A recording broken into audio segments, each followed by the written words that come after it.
এবার দেখেন ওই ব্যক্তিটি জেনা থেকে বিরত থাকলো কিসের কারণে?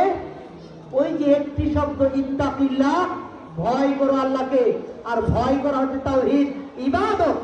এই ভয় কেবলমাত্র কাকে করতে হবে? আল্লাহ। পাপ করার সময় সব সময় স্মরণ রাখবেন, কেউ যদি নাও দেখে, দেখে কে?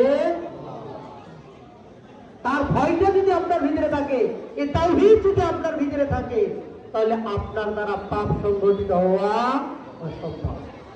সমেত হাজরিন, হুযায়ফা রাদিয়াল্লাহু তাআলা আনহু, প্রসিদ্ধ সাহাবী, তিনি বলছেন, কানা আন-নাসু ইয়াসআলুনা রাসূলুল্লাহ সাল্লাল্লাহু আলাইহি ওয়াসাল্লাম আনিল খাইর।